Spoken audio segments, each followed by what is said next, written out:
He's spooky! What is this thing? It's like some sort of terrifying multi-armed creature. I don't even know. I kind of really want it, and we will be opening up some Eternalite stuff today.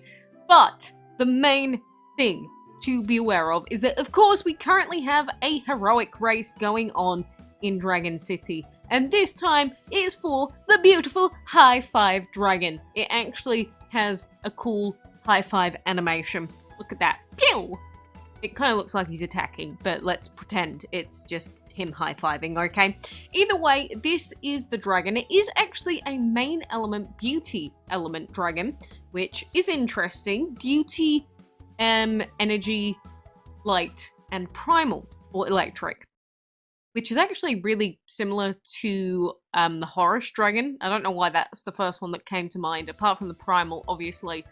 But, of course, there are lots of different things to take into account when you are doing heroic races, and I'm currently on lap 5, and it's been like, what, 7 hours since the event started? 6 hours-ish?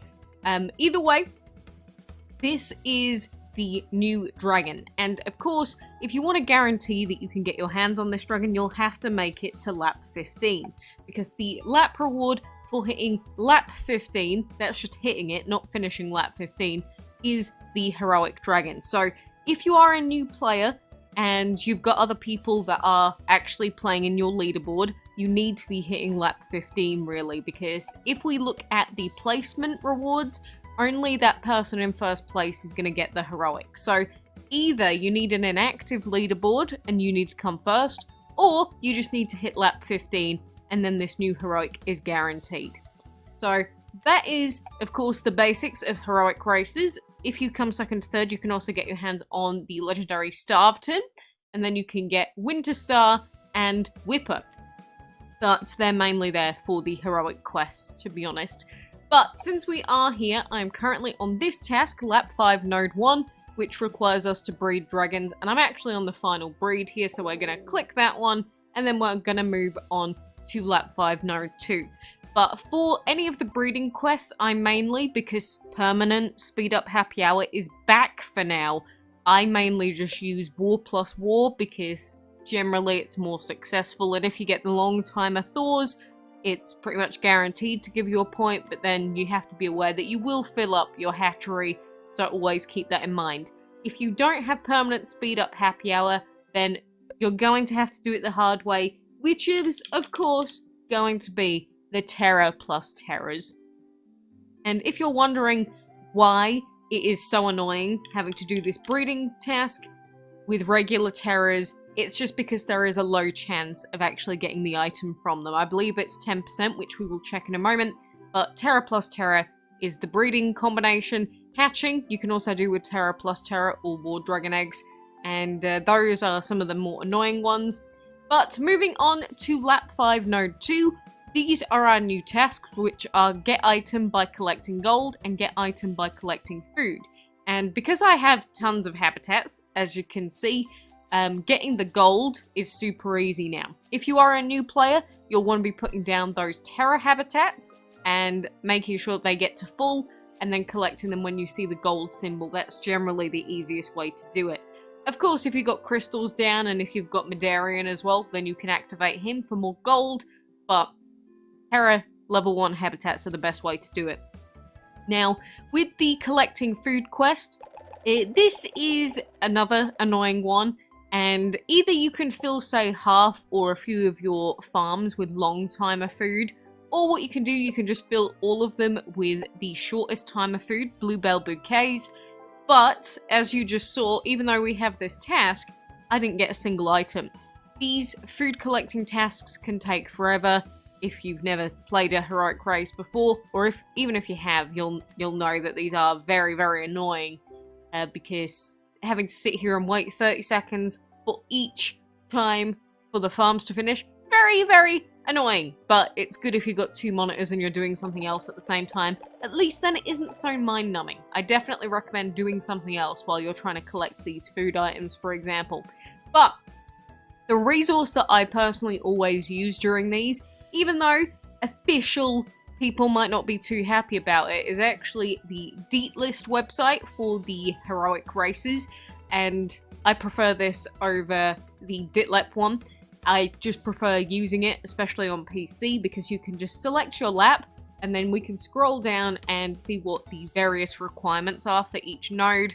And this is very simple. Like, we just had that breeding quest, which showed us there's no cooldown time, and there's a 10% chance of getting the item if we use, the Terra plus Terras. And then Lap 5 Node 2, which is the one that we're currently on, collecting gold has no minimum wait time, so we could finish that one instantly, which we could. And collecting food also has no minimum finish time, but there is only a 10% chance per collection of farm. So every single time we go to collect from these farms, there's only a chance of us getting an item. So that's why we've got to sit here, regrow, blah, blah, blah, blah, blah, do it over and over again. Pretty simple, really, but that is how heroic races always work. There are some other quests as well, like feeding dragons, super easy. You could do that with level 1 Terras. But some of the quests that can be problematic are the league battles, because if you can't do your league battles, 100% of them, then you're going to struggle with those tasks. I did when I was a low level. These days, they're like the easiest tasks ever. I love these. But the other one that can be a big problem is battle dragons. The reason being that these typically have really long minimum timers, because between each battle you'll have to wait 15 minutes, 30 minutes, maybe even longer. So that means you have to be logging in frequently to do those, or you're going to have to gem a lot. But typically, the Battle Dragons quests are the best ones to spend gems on if you are looking to skip time, because the final battle is the one with the longest cooldown timer. So if you're going to be skipping anything in this event, just to try and save some time, it's best to do it with the final Battle Dragons reset timer. Not the first, like if we've got 4 of them to do, the first 3 you should log in, wait the 15 minutes or whatever, or the 30 minutes, log back in, then do another battle, but then the final one might be worth you skipping with some gems. So that's always helped a lot for me during these heroic races, just in case you are like stuck for what to do and what to be skipping. And the other thing that you can use on those long timer quests is booster spin. I would definitely recommend saving booster spin for things like either league battles if you can't do them, or for those battle quests, but sometimes you might just get a +1 like I did earlier, and then you will feel really bad about it. But those are the basics behind how you should play heroic races, but how easy or difficult this is, the actual quests will always be exactly the same, but the lap that you'll need to get to will come down to how, I guess, active your actual leaderboard is. Like, I've got players on level 3 at the moment, and typically players tend to stop logging in as often when they get to about level, well, lap 10. Lap 10-ish is where people stop logging in as much. Either they give up if you're ahead, or they just get bored of playing the event. Maybe they get to, like, lap 11 for the legendary egg chest, but then they just sort of go, don't care. Personally, I think the good ones to focus on, if you can, to save your time skip, would be lap 14, because in lap 14 you can get heroic orbs, and at the same time you can get double if you manage to finish it within a set time frame, which is very difficult and will rely on getting lucky with that probably booster spin or gems. But the other one I really like is lap 16, because you can get a mythical egg chest, and it's definitely doable, even if you don't really spend many gems at all. So lap 16 is like the minimum that I like to go for. There is also a Titan chest at 19, but these are very gem heavy sort of laps up here. But that is what you can expect. Lap 15 is super doable, free to play, and with freely available gems. You don't need 500 gems like I've gotten, but it will depend on whether you need to gem any of the league battles or anything like that. But anyway, that's the introduction to that new high star, or I guess high 5, not high star, high 5 dragon heroic race. So I do wish you the best of luck with picking up this guy. I hope that your leaderboard is nice and inactive. But the other thing that we've got going on, as I mentioned at the beginning, is the Eternal stuff. And we've also got slight changes in the ads and how they work. and we've also got changes to the food in the game at the moment, which people aren't really very happy about.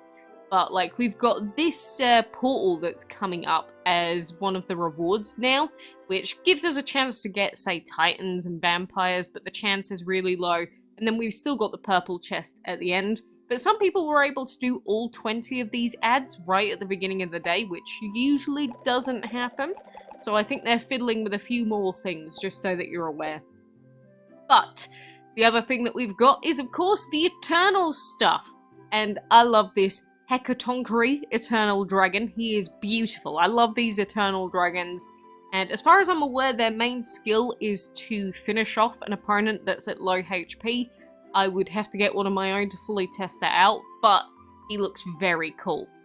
He is intended to be a VIP only dragon like the rest of the Eternals, but if you are doing the quests for the Eternal stuff, quest for Eternalite, then you can pick up some Eternalite and you will have a small, but not a non-existent chance of picking him up out of these chests. But don't expect to get him. He's just, there's a chance, alright?